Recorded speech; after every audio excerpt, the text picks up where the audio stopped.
Pay attention to the woman in this video, as she's about to get kidnapped. On November 2nd, 2014, Philadelphia police receives a call from this man who says he saw a woman being forced into a car. Minutes later, police get their hands on this security footage. The first thing they see is a car turning on Coulter Street. 20 seconds later, a bus stops at the red light, but it's impossible to see if anyone got off. Until 16 seconds later, a dark shape emerges. The young woman is walking alone at night after she missed the bus. But look closer. She has no idea that someone is following her. As she starts crossing the street, the man engages her in conversation. She turns around to face him, but you can see that she's still backing up. Then, they seem to shake hands, but the man doesn't let go, and they disappear behind the street corner. On the ground, police find a pair of glasses, some broken glass, and a phone. They have no idea what happened beyond that corner until they discover there's another security camera. Detectives cue the footage at 9:39 p.m., just before the bus arrives. Again, they see the car that turned on Coulter Street. It slows down and parks just beside the camera. Then, the bus comes into view. After it stops on Green Street, they expect to see the young woman appear in the top in about 40 seconds. But just 16 seconds later, there's an ominous development. A dark figure emerges from the bottom of the screen. They see him crossing over to the north side. Detectives are convinced this is the same man. The woman is now visible too. The suspect hesitates before he follows her through the intersection. The other camera was ambiguous, but this view is not. And what happens next may be disturbing for some viewers. What you are watching is the woman being dragged down the sidewalk by the man. Although she's fighting to get away, he completely overpowers her. When they approach the camera, the man forces her into the parked car. At the last minute, it appears she is trying to get away. But look closer. She does something that could save her life. When police review the footage, they see the woman is carrying her cell phone while the man forces her down the street. But seconds later, she drops it on the ground. With her cell phone, police can finally identify the kidnapped woman. 22-year-old nursing aide, Carlesha Freeland-Gaither. As detectives are rewatching the footage, they notice something else in the recording. At the top, there's another dark shape that appears to be walking around in the street. This is Dwayne Fletcher, the same man who called 911. He tells police he saw Carlesha before the attack, and she already looked nervous. At 9:39 p.m., he was walking on Green Street, headed to the nearby convenience store, when he came up behind her. When I got behind her, she just kept looking back. So I was like, oh, okay, well, let me get on the other side of the street so she could feel a little bit safe. But just 1 minute later, he hears a scream. She was screaming at the top of her lungs, saying, help, help. Fletcher hurries back down Coulter Street before he sees Carlesha getting shoved into a parked car. He runs over as fast as he can. The car was like kind of rocking, and the windows just exploded. It was a crazy sound. But I think she probably got shot. Dwayne takes cover, convinced that what he heard was a gunshot. Then, the car drives off. Fletcher can't help but think he could have done more to save her. But his heart drops when police tell him no bullets or shell casings were found at the crime scene, and that the sound he heard was likely the window exploding as the girl was trying to escape. Fletcher is destroyed. If the girl dies, he might never forgive himself. Monday, November 3rd, 12 hours after Carlesha was abducted, agents have already interviewed every family member, friend, and coworker, but still, police have no leads. Other family members joined the search, printing missing posters and handing out flyers. Any kind of things you could find and pick up just to give us a clue to which may be. If anybody knows anything about her, please get in contact with me, my dad, anybody. Authorities turn to the public for help, broadcasting the footage of the abduction on every news channel. You are watching the abductor, the kidnapper, forcibly take her. Right now we're reaching out to the public for any assistance they can give us. The problem is, the quality of the footage makes it impossible to identify the man. A man they should know, because he's already the suspect in another abduction which took place just 1 month earlier. His name is Delvin Barnes, and he's an alleged serial killer. A 16-year-old Richmond girl who narrowly escaped with her life. They said Barnes took her out back, stripped her naked, poured gasoline and bleach all over her, asked her how she wanted to die, and then started digging a grave. When the teenage girl miraculously escaped, she told police that Barnes had shown her pictures of his previous victims. He would hold them captive for 2 days before disposing of them. When the girl was sent to the hospital, police tried serving an arrest warrant on Barnes, but he was already gone. The clock is ticking before the same thing happens to Carlesha. Tuesday, November 4th, 36 hours have passed. A $47,000 reward is announced, and finally, the tips start pouring in. We had a team of agents and task force officers reviewing all of the calls coming in. And then anything of merit, they sent it out to the agents that were on the field. Of the hundreds of calls that come in, one of them stands out. A woman says she found unusual debris on her property, but she's from Havre de Grace, Maryland, more than 70 miles from where Carlesha was kidnapped. She called us and said that, she said, I don't know if this is going to be of use to you all, but I have a farm and there's some broken glass and some trash on my lawn. So we deployed agents out there to investigate. When agents arrive on site, they're stunned. Apart from the broken glass, they find candy wrappers, potato chip bags, a cut zip tie, a receipt, and an earring, all inside a single plastic bag. The evidence is too clean, almost like it was planted there for someone to find. But what catches their attention is that the receipt is from a supermarket back in Philadelphia, and the timestamp says 1:50 p.m., just hours before the abduction. So the agents on the ground immediately called and said, can you go there to see if there's any video there that can help with this case? The agents are hoping they could get a better image of their suspect.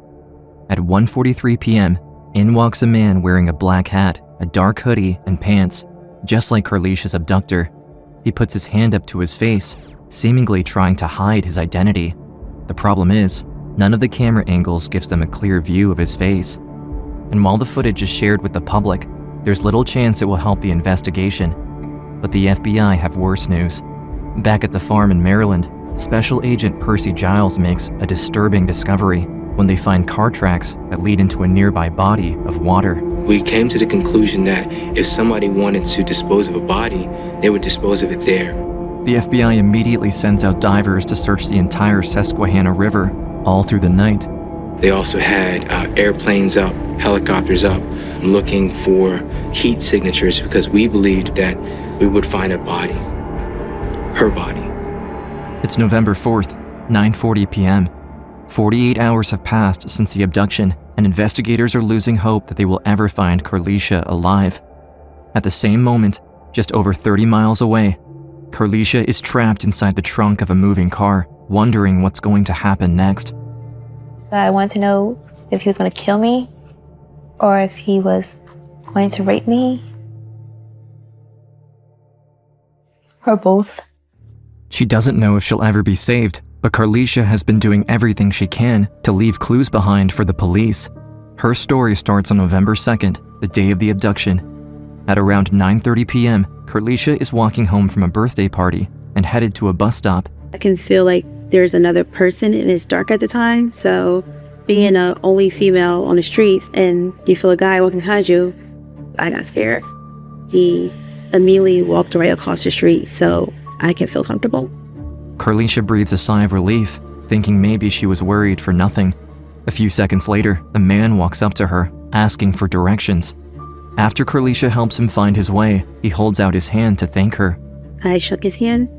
When I tried to let go, realized at that point that he wasn't going to let my hand go. As he starts dragging her down the street, she's overtaken by fear. No matter how hard she fights back, he still manages to carry her to his car. But with everything that's happening, she still has the presence of mind to leave a clue behind. After watching so many movies, I've realized the first thing they take from you is any way to call somebody. It was like, either take it with you and he can throw the phone out somewhere where nobody will find it, or keep your phone right here where hopefully people that know you know this is something that you usually do and they can find you. The man drags her back into his car and gets into the front seat. While his back is turned, Carlesha rushes over to try and open the other door, but the child lock is on. Under his seat, I see a hammer. I hit him with the hammer. He was holding his head.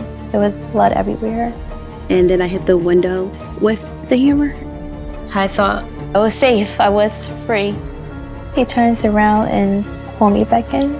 The man then starts the car and drives off. Carlesha is trapped. She doesn't know what his intentions are, and she's terrified. As they drive out of Philadelphia, Carlesha can see her whole world pass by. I can see my home. I can see my job. It's like my life was passing before my eyes. The man then gets on Interstate 95 and heads south.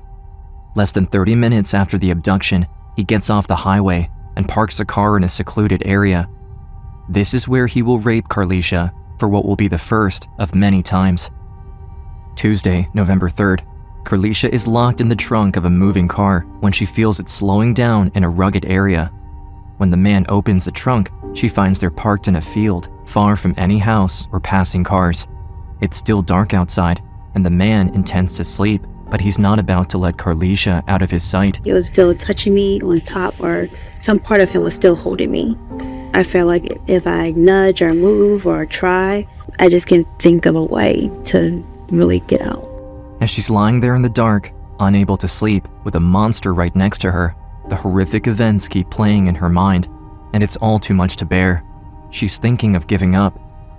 And then she thinks of her grandmother, who took her in as a child and took care of her when her parents couldn't. Her grandmother who loves her so much and who would be heartbroken if she were to lose her. Carlesha knows she must do everything she can to stay alive so she can see her grandmother again. 5:45 a.m., when the man finally wakes up, he asks Carlesha to throw out the trash he has in the car. As she's standing beside the vehicle in the middle of an open field, the idea of running away immediately comes to mind. Maybe I could have ran and tried to get to some house, but then again, I know what else he had in the car or what he was going to do if I ran. I just knew at that moment I was living and I didn't want to do anything to jeopardize. But as she's stuffing the trash inside a plastic bag, she gets another idea. Among the empty chip bags and candy wrappers, she puts a handful of shattered glass from the floor of the car, the cut zip ties, and one of her earrings inside the bag. Just try to give him as much proof that I'm still here. 6 a.m., the man drives into the parking lot of a PNC bank. He asks Carlesha for her card, and she quickly realizes this is a good thing. I just knew if I gave him my card number and gave him the information, then that might be helpful to know where I was next from the transaction. November 4th, 2 days since Carlesha was kidnapped, the FBI gets notified that her card was used just 5 miles down the road from where the trash was found.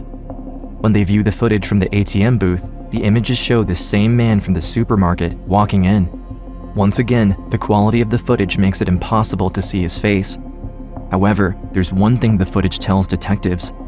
Carlesha must have been alive at the time it was recorded. She had to give him her PIN code so he could use her card. The agents on site get another idea. Is it possible the man spent some of his money nearby? They start with a convenience store less than a mile away. Finally, they hit pay dirt. We saw the same person that we believed to be in all the other camera angles. Now, the FBI has a face for their suspect, and the footage of him walking through the convenience store is aired across the country. But by the end of the day, they still haven't found the identity of their suspect. And after being held captive for more than 48 hours, Carlesha is beginning to lose hope that she will ever be found. I just felt like maybe this may be landing life. On day 2, Carlesha is no longer zip-tied, and the man leaves the back seat down while Carlesha is in the trunk. As he's focused on driving, Carlesha tries to engage him in conversation. I kept trying to talk to him and just try to figure out what was going on through his head. And he was willing to talk. I thought, let's try to get as much information out. She uses the training she had from working with high-risk patients at the hospital. Slowly, she disarms him and encourages him to open up. This is how she learns he has a daughter. How much he loves her and good things, like she's beautiful. I was hoping that I can bring the person He used to be back. But then, Delvin Barnes starts talking about his other victims. He gives her details of what he did to each of them, and she quickly understands. She's dealing with a serial killer. November 5th, 3 days after the abduction, officials in Richmond, Virginia, see the footage on the news and finally identify the man as 37-year-old Delvin Barnes, a suspect in another kidnapping with a history of violent crimes. The news is horrifying. We were extremely nervous for Carlesha's safety. We thought the worst. They need to act fast. A team is sent to Virginia, to Barnes' residence in Richmond. They interrogate his family, neighbors, ex-partners. One ex-wife confirms Barnes' car was in fact a gray Ford Taurus, the same vehicle that was seen driving off with Carlesha. Agents quickly go around the city and locate the dealership where the car was purchased. By a stroke of luck, it just so happens the dealership had put a tracking device on Barnes' car. If a person who purchased a car there had bad credit, they would often put a GPS device on that vehicle to make sure that they didn't make their payments, that the car company could find the car and repossess it. The dealership is able to pinpoint the exact location of the car. That's when they find out the vehicle is still in Maryland, in a town called Jessup. We had several teams surveilling the area to identify the vehicle. While every unit is being dispatched to the location, Barnes is making plans of his own. He said that we needed another car because he was running out of license plates to switch. That day, Barnes is parked at a strip mall and plans to hijack another vehicle. It's 5:15 p.m. ATF Special Agent David Cheplack is one of the closest to Jessup, Maryland. With the description of the vehicle, he heads to a local strip mall parking lot.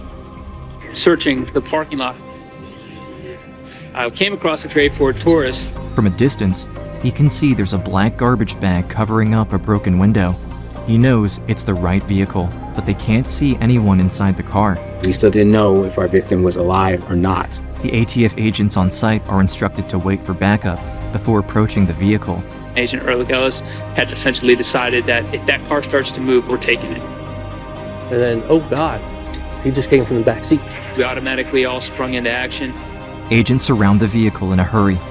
While Delvin Barnes is sitting in the driver's seat, the agents point their guns at him and put him under arrest. He had no idea we were coming. He had no idea what was going on. Once I realized that Mr. Barnes was already in custody and that my team had everything under control, I approached the vehicle.